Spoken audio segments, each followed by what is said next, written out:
ناظرین روپیہ پیسہ میں آپ کو خوش آمدید کہتے ہیں. میں ہوں علی ناصر. آج جس موضوع کے اوپر ہم بات کریں گے وہ ہے ریفارم اور بالخصوص ٹیکسیشن کے نظام میں ریفارم. لیکن اصلاح کرنے کے لیے ایک چیز کو یاد رکھنا چاہیے کہ مشاورت بالکل درست طریقے سے ہو اور اتالیق یعنی کہ ایڈوائزرز بہت اچھے ہوں. کیونکہ چیلنج سب سے بڑا یہ آتا ہے کہ پالیسی میکرز بیچارے مجبور ہو جاتے ہیں جب وہ اس طرح کی کیچ 22 سچویشن میں آ جاتے ہیں جب ان کو ریزلٹس جلدی دینے ہیں اور وقت ان کے پاس بہت کم ہے, اس کے ساتھ ساتھ وسائل بھی موجود نہیں ہیں, تو ان کو ایکٹ کچھ اس طرح سے کرنا پڑتا ہے کہ کبھی کبھار مشاورت کا عمل مکمل نہیں ہوتا اور اس کی وجہ سے اصلاحی عمل بھی جو ہے وہ متاثر ہوتا ہے. To be very frank, reform is affected. ہمارے ہاں لوگوں کی ایکسپیکٹیشن اس وقت بہت زیادہ ہے کہ ہمارے ملک کے اندر ٹیکس کے نظام کو ریفارم کیا جائے. بہت سارے پرابلمز ہیں, چیلنجز ہیں. پچھلے چند دنوں سے سوشل میڈیا فلڈ ہو گیا ہے اس چیز سے کہ جناب والا یہ جو ایشوز اور چیلنجز فیس کرنے پڑ رہے ہیں کامن مین کو اپنی فائلنگ میں. آپ حیران ہوں گے, ہاؤس وائفز مجھ سے رابطہ کرنے کی کوشش کر رہی ہیں کہ اب ہم کیا گھر نہیں لے پائیں گے, 50 لاکھ سے زیادہ اگر ہوگا ہم تو فائلر نہیں ہیں, ہم تو کبھی اپنی رسوئی سے اپنے باورچی خانے سے باہر نہیں نکلے. میں نے کہا اس وجہ سے کیونکہ پالیسی بنانے والا اپنے دفتر سے کبھی باہر نہیں نکلا, تو اس کو کیا پتا کہ آپ کبھی اپنے باورچی خانے سے باہر نہیں نکلے.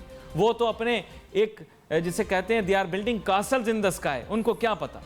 ویڈوز اینڈ ویڈوز سے ملتے ہیں, کہتے ہیں کہ جناب کس طرح سے اب اس ایشو کو ہم چیلنج کو پرابلمز کو کس طرح ریزالو کریں. سینئر سٹیزنز ملتے ہیں, یقین کریں مجھے ترس آتا ہے. ایسے لوگ جو بااثر ہیں, کھاتے پیتے لوگ ہیں, لیکن معذرت کے ساتھ ان کو پرابلمز فیس کرنی پڑتی ہیں کیونکہ وہ سینئر سٹیزن ہو چکے ہیں, ان کے ساتھ کوئی کوآپریٹ نہیں کرنا ہوتا. یہاں پہ بہت سارے ایشوز اور چیلنجز ہیں. ریفارم کے اندر بہت ساری کنسیڈریشنز ہیں. آج میں نے بہت ہی اہم مہمان کو مدعو کیا ہے, جناب ڈاکٹر محمد ارشاد صاحب, سابق چیئرمین FBR. سر آپ کو ویلکم کرتا ہوں شو میں.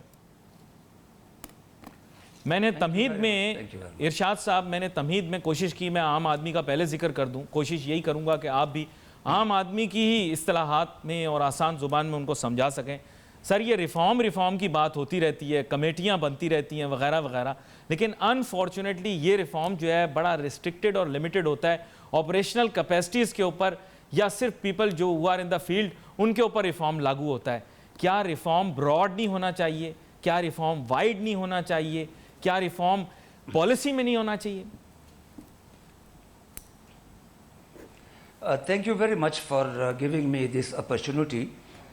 میں یہ وضاحت کرتا چلوں کہ جو گورنمنٹ آف دا ٹائم ہے وہ ریفارم تو کرنا چاہتی ہیں, کیونکہ آپ نے دیکھا ہے پرائم منسٹر نے اپنے کوالیفائنگ سپیچ میں اور اپنے فرسٹ سپیچ میں بھی صرف FBR اور شاید نیب کا ریفارم کا ذکر کیا ہے. ریفارم وہ کرنا چاہتے ہیں, سنسیئر ہے اور ریفارم ہونا چاہیے. میرے خیال میں شاید ہی کوئی بندہ ایسا ہوگا جو ریفارم کی مخالفت کرتا ہوگا. بلکہ میں تو یہ بھی ساتھ بتاتا چلوں کہ ریفارم ایک کنٹینیوس پروسیس ہے, ایک ریفارم یونٹ ہونا چاہیے اور یہ ہر وقت چلتی جانا چاہیے. جو مسائل آپ نے پبلک کی بیان کی, یہ مسائل تو گاہے بگاہے نکلتے رہتے ہیں, تو اس کے لیے ایک کنٹینیوس پروسیس ریفارم کا ہونا چاہیے.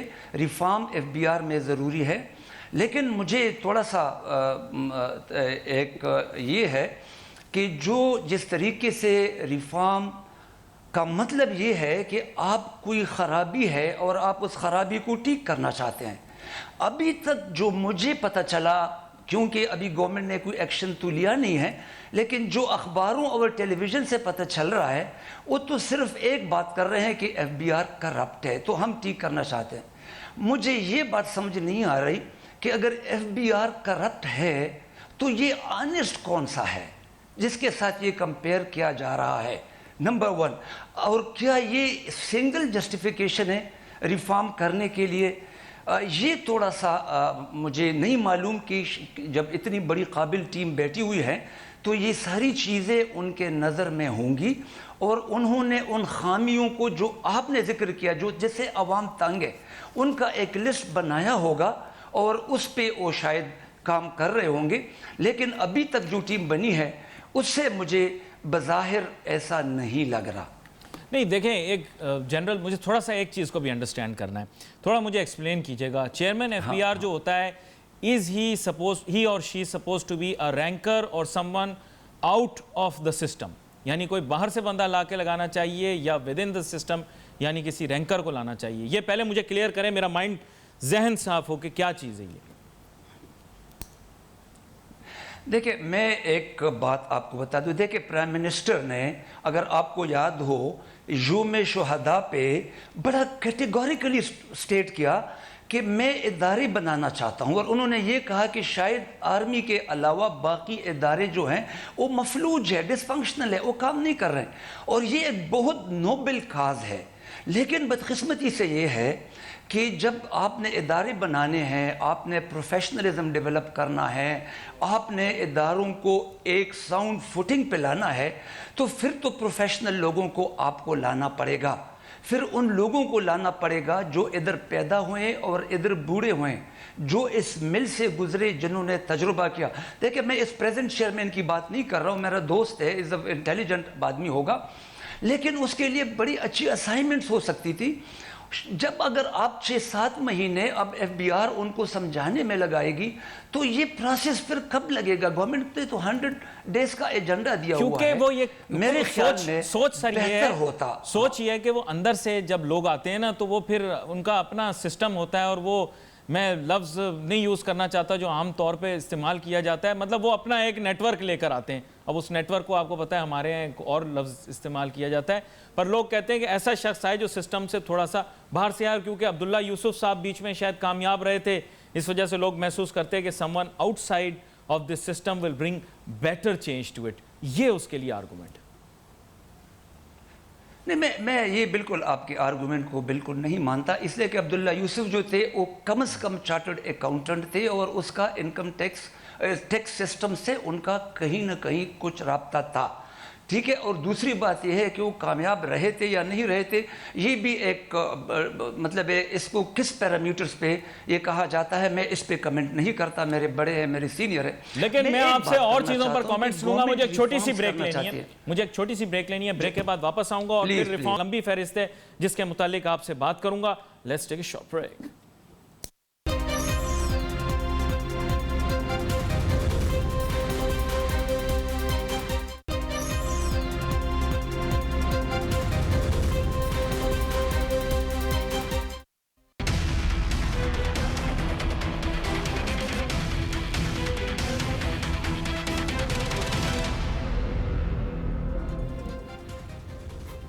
ناظرین ویلکم بیک آفٹر بریک۔ گفتگو ہم کر رہے ہیں اس وقت ٹیکسیشن کے نظام میں ریفارم کے متعلق، لیکن ایک چیز ہے جو ہمیشہ مجھے چبھتی ہے، اور یہ ایک ایسا جسے کہتے ہیں نا کہ ایسا تھورن ہے، ایسا کانٹا ہے جو کہ مستقل بنیادوں پر چبھتا رہتا ہے، نکالا بھی نہیں جاتا۔ وہ یہ ہے کہ جب بھی ہم بین الاقوامی پلیٹ فارمز پر جاتے ہیں، ہم پر یہ ایکوزیشن لگائی جاتی ہے کہ جی ہم ٹیکس تھیوز ہیں، we are a country of tax thieves. ہر شخص کہتا ہے ہم ٹیکس چور ہیں۔ بین الاقوامی سطح پر دوسرے ممالک کے جو ہے سفیر تک آتے ہیں، وہ تک ہمارے ہاں تقاریر کر کے ہماری اصلاح کرنے کی کوشش کرتے ہیں کہ وی آر ٹیکس تھیوز۔ یہاں پر میں چاہوں گا ڈاکٹر محمد ارشاد صاحب، اس سے قبل کہ میں آگے بڑھوں گفتگو کے اندر، یہ ایک ایکوزیشن بڑی عجیب ہے۔ دنیا میں ہماری ریپوٹیشن ہم نے خود خراب کی ہے۔ دنیا میں جو شخص ہمارے ملک میں آتا ہے وہ یہ کہتا ہے کہ جی آپ ٹیکس چور ہیں۔ میرا ضمیر یہ اجازت نہیں دیتا کہ میں اپنی 25 کروڑ عوام، جس میں خواص بھی شامل ہیں، یعنی خاص لوگ بھی شامل ہیں، عمرہ بھی شامل ہیں، غریب بھی شامل ہیں، مڈل کلاس بھی شامل ہیں، ان کو ٹیکس چور کہوں یا کہلواؤں؟ اس بارے میں چاہوں گا مختصراً آپ بتائیں، پھر میں ریفارم پہ واپس آتا ہوں۔ دیکھیں میں اس کے ساتھ بالکل ایگری نہیں کرتا۔